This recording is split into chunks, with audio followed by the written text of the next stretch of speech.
Hey guys, Ash here coming at you today in Raid Shadow Legends, sending some positive vibes your way today, especially if you need them.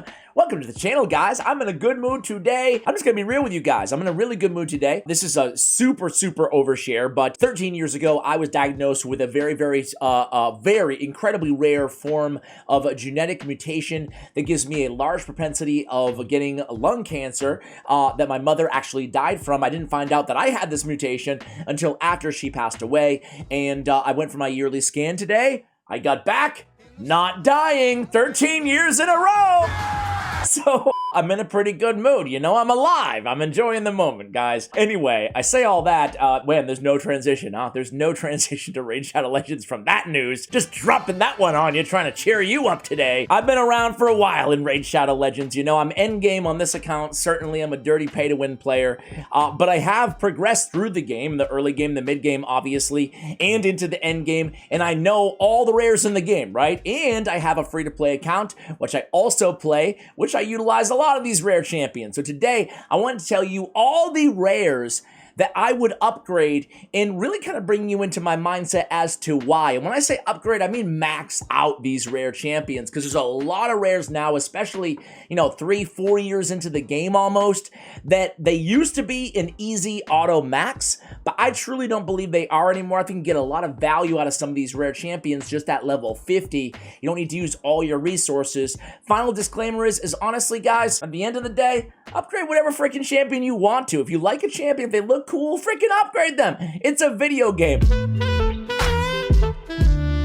No! This is my opinion on the champions that I've been impressed with and others who maybe I haven't been. So we're gonna start with the Sylvan Watchers and kind of work our way up. I'm just gonna go faction by faction. I'm gonna be real with you guys again about all the champions. I'll give some honorable mentions as well. Maybe you could like invest in a champion if you don't have X, Y, or Z already on your account or something like that. Pathfinder Kate is not gonna be a must max out, but I would keep her, at least one of her, for faction wars when it comes into the game for Sylvan Watchers, because she does have an AoE. And one thing that you guys will learn in this video that I look for from rare champions is a champion that has a decent AoE in their kit, especially an AoE on their A1, their first ability, because that can help you get through waves, right? Talking secret rooms in Doom Tower, and we're talking faction wars. Those are like a lot of the reason that you're going to be using rare champions in this game at this point in the game. So she does have an AoE, block buffs, and that's it. A pretty simple kit, perfect veil when she kills an enemy. I would take her to level 50 maybe right now, or maybe just hold on to her. She's the only freaking rare in the entire faction at the time of this recording, so that's it. Shadowkin, guys, I'm really on the... Good God, maybe I am dying. I'm really on the fence with Odachai, man. I think he's a beast of a champion. He is the only decent rare, in my opinion, out of all the Shadowkin champions. People sleep on this dude. He's a defense-based champion. He's got block buffs and increased defense. Small version, but sometimes that's all you need, especially if you're looking for a versatile champion. He's bringing multiple things to the table, right? He's also bringing a shield on an AoE attack, shields only on himself, and has a provoke on the A1. So not an awful champion. I'm thinking if you need him for faction wars, if you need that increased defense, if you don't have a champion like, I don't know, Hatatsu was one of my faves, right? If you have Hatatsu, I mean, you don't need an increased defense champion. You already have that in a continuous heal on the big version, right? But if you're struggling in faction wars, you might want to invest in him or even take him to level 50, but he does not make the list. So far, nobody. So far, you're what, 4 minutes into this video, and I haven't told you a damn champion to max out. I can feel the internet judging me right now. By the way, if you're new to the channel, I never say this. Probably over 1,100 videos on the channel. I don't think I've ever said subscribe, but I'm gonna say it now, damn it. Subscribe, turn on your bell notifications. Chill with me every day, talking Raid Shadow Legends. Get into the Dwarfs.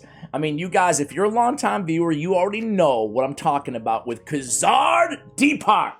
This guy's a monster. Every tier list in existence underrates this dude, man. He's a really good champion. He's got decreased defense, increased accuracy on all allies, 3-turn cooldown, another 3-turn cooldown, both AoE attacks. So you can put him in a stun set. You're going to be using this dude in a lot of Doom Tower secret rooms, man. In a stun set, he's going to be one of the best CC options out there in the game. Very, very good, and a debuffer, right? Decreased defense, it's a small version, but that's so nice to have with increased accuracy, man. He was the first champion to have increased accuracy on all allies ever added to the game. He's my favorite by far, Dwarf. Honorable mention to, you know, a few of these champions here. I'm going to be pretty stingy here, though. I'm not going to say anybody else is an auto max. Bulwark is pretty cool if you need a debuff extender on Clan Boss. But nowadays, though, I'm not saying, you know, most people are running unkillable teams. I don't think he's necessarily a must, you know, max out, but he's still a really nice champion to have. Again, when attacked, 30% chance of extending the duration of all debuffs on the attacker by 1 turn, and he has the HP burn too. I mean, and he has the weak version of Weaken, which is nice to have if you don't have a Weaken on the team. He's a really solid champion, but again, it depends if you need that for Clan Boss specifically, right? Other than that, Veer the Alchemage is nice to take to level 50. Dilgal is nice to take to level 50. Master Butcher is pretty cool with his passive. Kind of like a mini Volgoth going on over there against Bommel. But again, these guys are niche, and you can probably get by at level 50 with them. So for me, it's Khazard. Deepheart is the only auto 6-star for me there. Nice Revenant. Things are about to change, guys. I'm contractually obligated, you know, Plarium, super nice of them to fly me out to their headquarters and turn me into a champion. Ashwalker, what's up, bro? And I trust we never have to have this conversation again. No, of course not. Just this once. Dude, Ashwalker is a really cool champion. I'm not BSing you guys. Maybe I'm a little bit biased, maybe a little bit. But the thing is, I really like this dude, man. If it kills an enemy, he's resetting Devastator, which is A2 ability. This is a nice ability here. It's granted on a 4-turn cooldown, but he's putting a stun on somebody, a very, very high percentage of doing so, right? 85% chance of landing that stun. And then decrease the turn meters of all enemies by 10% if the attack is critical. Now, he's Void Affinity. That attack's always going to be critical as long as you have 100% attack, a crit rate on this champion. And that 10% reduction is sneaky good. And that stun is going to help you out in Doom Tower secret rooms as well. You can negate, you know, if you have one strong nuker or anybody with a full turn meter. Sometimes you're playing that game in the end game when you get to the difficult secret rooms that are rare only secret rooms on Doom Tower, right? You're gonna have to get in there, not go auto, and you're gonna have to strategize. Who do I want to stun? This is a really handy ability for those moments, okay? And then this Backbreaker is just a big damage ability with the Weaken debuff on a 3-turn cooldown. Big damage for a rare champion. I'm a big fan of Ashwalker, again, in the end game. He's one of those champions that maybe in the early and the mid game, maybe you can just sit on him in your vault. Maybe you don't need him right away. When you get to those secret rooms, I think you guys will be happy with Ashwalker. Renegade I'm keeping. You don't even need to max Renegade, though. You can use Sacrificial Ritual and Renegade even at level 50. Very, very good champion. I'm actually going to invest in Coffin Smasher if and only if I need a good decrease attack champion with the HP burn for Clan Boss. That's really the only case that I would use Coffin Smasher. Not a bad champion. Otherwise, Executioner, man. He is on the list. Executioner, I'm a big, big fan of this dude, man. Dude, what is up with my... Don't worry. Priceless. All right, I'm a big fan of Executioner, guys. He's a really, really good case. He's a defense-based champion. I really look for defense-based rares because they're easier to keep alive. And rare champions are notoriously squishy, right? So defense-based, okay, at least I can keep this dude alive for a little bit, you know? Increased defense and counterattack on himself. That leads into more stuns off the A1. Not a bad 30% clip on that stun when booked out. And then this Tumult, this A2 ability, right? Attacks all enemies on a 3-turn cooldown, decreased turn meter by 20%, and has a 75% chance of putting decreased speed for 2 turns. Really good control champion. Very good between the stun and the decreased speed and the turn meter depletion. I really rely on this guy. I put him in a stun set as well. So those are a couple nice Revenant. Ashwalker and I was just there, man. Executioner. Good God, dude. Are you that old, Ash? Dark House. Painkeeper. it's just one of those quintessential champions. It's good to have, you know. You might not need to invest in her right away, but decrease the cooldown of all ally skills by 1 turn. She's got this heal too in her kit, but she's used in a lot of different clan boss unkillable teams, so even if you don't need her right now, you might want to just hold on to her. Other than that, Koltar is, in my opinion, the best rare champion in the game if I had to choose one. 4-time hitter on the A1 makes her just amazing for Fire Knight. This ability, Heartseeker, is just one of the strongest abilities in the game, bar none. Forget just rare champions. Decrease turn meter by 100% and do just millions of damage. Amazing against a spider. Amazing against any boss who has turn meter, who's not immune, to turn meter. Very, very good champion. One or the best in my opinion, right? So, all the starters I would max out to. If you chose Kale or Galek or Aethel or Elhain as your starting champion, obviously you're going to max them first, right? You're going to take them to 6 stars. After that, I'm going to judge them on that. And basically, spoiler alert, I would max out probably Aethel, Elhain, and Kale. I probably wouldn't max out Galek if I didn't choose him. So yeah, Kale I would definitely invest in. All right, Undead Horde. Okay, you're going to want to keep your hands on at least one, or not just one, just one, Ash. If you don't have one, buy one. On one Corpulent Cadaver, because of this A1, he's a very niche champion, but him paired with Underpriest Brogni and a buff extender like a Christ or somebody like that, a Godseeker Aniri, it's going to be really, really good for Clan Boss because it has so much damage on this A1 ability. But after that, though, super niche champion, right? So probably not going to be using him, but he's a nice champion to have in the vault if you ever do pull an Underpriest Brogni, right? Other than that, guys, Fro Banshee, man, she's just an incredible champion, man. She's going to be a little bit less effective in the late game, kind of the reverse of what we talked about on a champion like Ashwalker, right? A little bit less versatile, because in the end game, eventually you're going to get champions who just do what she does maybe a little bit better, but for a long time, you can lean hard on Frozen Banshee because she's bringing poison sensitivity and she's bringing the poison on the A1. It's a really good damage dealer for Clan Boss. You can put her in a retaliation set as well. Get a little bit more damage off of this A1. She's putting the big version of poison there if they're under poison sensitivity, which she has in her kit on a 3-turn cooldown. The first champion in the game to be added with poison sensitivity. Very good champion, guys. Other than that, guys, Doomscreech, I feel like he's been power crept a little bit, but he does have this A3 kind of sucks. But this A2 ability, I mean, it's really strong for a rare, right? So if you need an increased defense champion, you're getting the big version and turn meter filled by 30% on a 3-turn cooldown. I mean, it's a really good ability, but other than that, he's not bringing much to the table, right? So if you need the increased defense on a Void Affinity champion, go ahead and invest. Otherwise, I'd probably hold off personally. Guys, I'm a big fan of Banshee. She's very squishy champion, but she has an AoE on the A1. We talked about this. I really love the AoEs on the A1. You can put her in a stun set.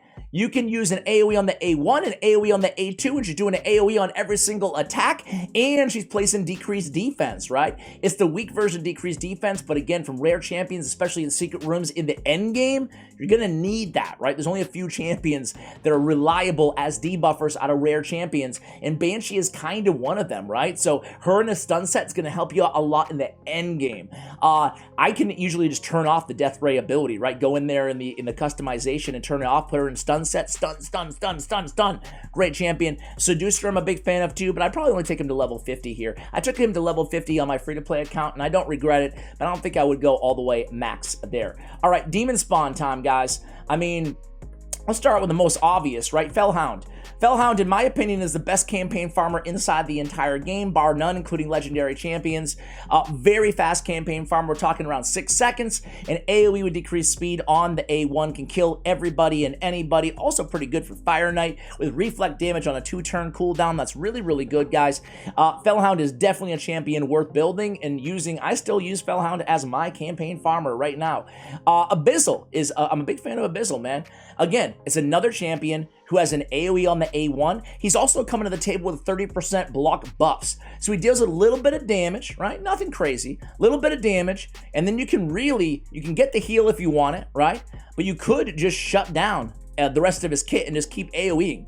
Or you can just take it off, keep it on manual, excuse me, and just use what you need at the time, right? But he's bringing increased defense and increased attack buff on all allies. He's bringing the heal, and he has the AoE block buffs on his A1. I'm actually a big fan of Abyssal out there. I don't hear a lot of people talking about that champion. Marquez is a great nuker if you're looking for one. Diabolus is a great farmable champion from stage 12 in campaign. However, I don't think they're auto 6 stars at this point in the game, in my opinion. But again, as I said earlier, it all depends on what you need, right? The Orcs all suck. I wouldn't even invest in Galek unless I picked him early on. Ironclad's pretty fun. You can do some stuff with a surplus heal here. But other than that, guys, there's nothing here to write home. Let's just keep it moving. Let's just keep it moving. Orcs, really bad for the rares. Skinwalkers. One of my favorite rares out there is Gnarlhorn, man. This dude's a really good champion. He is unkillable. When booked, he is unkillable. You definitely want to book this dude, right? When booked, he's going to be unkillable for 2 turns out of every 3 turns. And it's a good thing because he has a guaranteed placing a provoke on all enemies for 1 turn on a 3-turn cooldown. Increased defense on this champion as well. Man, I mean, that's a really, really solid kit. You can provoke everybody and keep this dude alive. That's it, right? Very good champion. Very good. He is a top 10 rare in my opinion. No one else is an auto for me, 6-star. However, I will point out Fleshmonger, okay? Fleshmonger is a champion that you'll actually see a lot of endgame players using in Doom Tower Secret Rooms because he has this AoE decreased defense. It's only a 75% land rate, and you'll notice it's on a 4-turn cooldown. You can't get it down to 3. However, he does have a granted extra turn ability as well, so that's going to help bring this down to basically a 3-turn cooldown because you're going to get that extra turn anyway, right? Reducing the cooldown of the A3. So he's really the best magic affinity rare debuffer out of all the rares in the game, obviously, right? So Fleshmonger, just make a note of that, okay? Next up is going to be Lizardmen. Who do we have here? We don't have anybody. We don't have anybody. If you're struggling against Scarab King, right? Use Metal Shaper, right? You can get by, but it's tough because his shield that he brings to the table on a 2-turn cooldown, which makes him very unique. A shield on all allies on a 2-turn cooldown is going to be really helpful against, again, Scarab King. But you will, outgrow him, So if you're struggling against Scarab King, eventually you're going to have better options out there, better strategies to take down Scarab King. But in the mid game, in the early game, hey, it might be worth investing in this champion for that very specific reason. All right, did I miss anybody there? No, I didn't. All right, next up is going to be Ogrim. We're moving here, guys. We're moving. Belour, in my opinion, is the 2nd best rare in the game, Where did that come from? Doing my little tier list here as we go. AoE on every ability. Come on, put him in a stun set. He's amazing. Should put him for damage. He's amazing. Campaign farmer. He's amazing. He's bringing block active skills. He's bringing decreased speed. He's bringing decreased attack, decreased defense. I mean, the guy does it all, man. He's just an incredible rare champion, an easy auto max. You guys might know I'm a fan of Gear Grinder. I actually maxed out Gear Grinder and I don't regret it. He's a reviver, but I wouldn't say he's an auto max out. For me, I just needed, he has a lot of HP too, so I threw him in a shield set, right? Or a bolster set, and it just helps keep the team alive with a heal on the A2. Not a great heal, but a decent one, right? And then on a revive on the A3. So just a really, really, kind of robust support option for you guys if you're struggling somewhere. But again, I wouldn't say an auto max on that champion. Barbarians, let's see. Soulbound is one of my favorites out there. She's a top 10 in my opinion. An AoE on the A1. Put her in a stun set. That's all you need. She also has, though, a big hard-hitting A2 ability, and then a 75, make it 100% chance of fully depleting target's turn meter, kind of like Cold Heart's A3 ability that we spoke about. 100% fully depleting target's turn meter is a very powerful ability. So, very, very good champion in Soulbound Boyer. War Maiden is a must. Listen, you're going to use, now that they have now it's like 2 years old, but whatever. With Doom Tower Secret Rooms, man, you're going to have a need for War Maiden in the early, in the mid, and the end game. You're going to be using her all the time. It's an auto no-brainer, and you can farm her right in stage, 7? The desert stage in campaign, right? You can just pick her up, max her out. You won't regret it, okay? Easy max on War Maiden. Marked, it's kind of like, what's his face? Doomscreech, right? It depends on what you need. Now, Mart, everybody knows her because she's got block debuffs and increased defense, the big version on a 3-turn cooldown, okay? That's a really, really good ability for a rare champion especially. But she's also bringing an AoE decreased accuracy to the table. She's also bringing decreased defense on the A1 to the table at a high land rate, granted the weak version. So two like kind of hard, well, not decreased defense, but a hard to find debuff, decreased accuracy on the A2, the increased defense and the block debuffs. I'll tell you what, if you're struggling again to find a good block debuffs or an increased defense champion in the early game, you could do a lot worse than Mart, investing in Mart and even maxing her all the way out. However, just like a lot of the champions we've spoken about here, I hate to keep repeating myself, but you're probably going to outgrow Mart too in the mid game. So just be prepared for that. Personally, I only like to invest in rare champions who I know I'm going to be using in the end game because I know I'm playing this game for a long time, right? Sacred Order, I'm a big fan of Aethel, man. Aethel has big version weaken, 100% land rate on the A1, dude. That's a really nasty ability. She has an extra turn self-buffing ability, very powerful. And then she has an AoE with a 3-turn cooldown. But with that extra turn, you can bump that down a turn. Really, really underrated champion. And she's one of the starters, man. I put Aethel, she's close to Kayle. I mean, Elaine, Aethel, and Kayle, they're all great, right? Castigator's pretty good, but I think that level, this ability is a great heal, right? But I think level 50 is just fine on Castigator, honestly. Has a provoke on the A1. Let's see, anywhere else here? Anything else really worth writing home about? Harrier, get on my video. The worst champion, by the way, new players, never even look at this dude. The worst, big X on your face. Like, there's a lot of champions. I'm like, am I missing somebody here, man? Nah. All right, moving on to High Elves, guys. Apothecary, to me, the number 3 rare champion in the game. He's got increased speed, he's got turn meter, he's got a critical heal on a 2-turn cooldown. This can be a massive heal because it can be critical, okay? Very, very, very good champion. He's super fast, he's got defense, he's got a defense aura in dungeons, gonna help you out tremendously. He's got a 3-time hitter on his A1 as well, help you out a little bit in the Fire Knight. What a champion, man, what a champion. They don't make him like Apothecary anymore, guys. Elaine is a great champion too. You see a lot of Elaine in the end game on Doom Tower Secret Rooms because of just the sheer damage, right? You're getting an AoE here, attacks one enemy, then all enemies. You're getting AoE here, ×2 hitter. Just put her in a stun set, a very fast champion at that, and she will work her magic. I would invest in Elaine, or at least keep one, on hand for when you do progress far enough to worry about the Doom Tower hard difficulty Secret Rooms. Eris. She's really good for clan boss.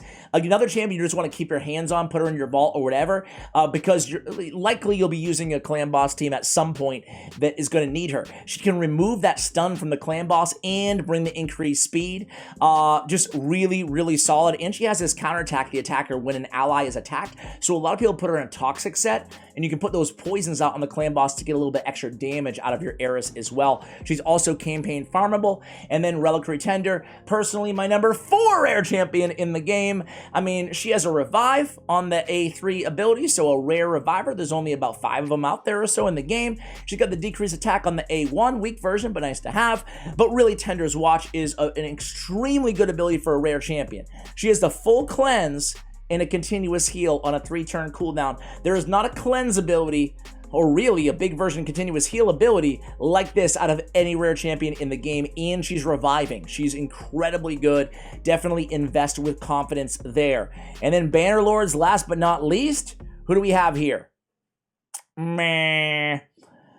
There are no auto max outs for me here, but I will point out that Dagger has a 75% decreased defense. You really wish it was 100%, man. She's very squishy. I would not invest in Dagger, honestly, but it's worth noting there because there's not that many dependable decreased defense champions. You're just going to outgrow her pretty fast. Valerie, I would definitely take to level 50. She's really, really solid. She's also campaign farmable. She has this increased duration of all buffs on allies and then decreased duration of debuffs on allies by 1 turn. It's kind of a mini cleanse with the increased attack, with the increased duration of buffs, which is a really, really good ability, and she brings a shield on the protect. So I'm not saying I max out Valerie, but man, she's a really, really solid support champion out there in the game. There you have it, guys. those are all the rares that I would max out, that I would invest in inside the game as of the time of this recording, at least. Guys, did I forget anybody? Did I snub one of your favorite rares? Let me have it in the comments below. Thank you so much for watching till the end of this video. And as always, take care, guys.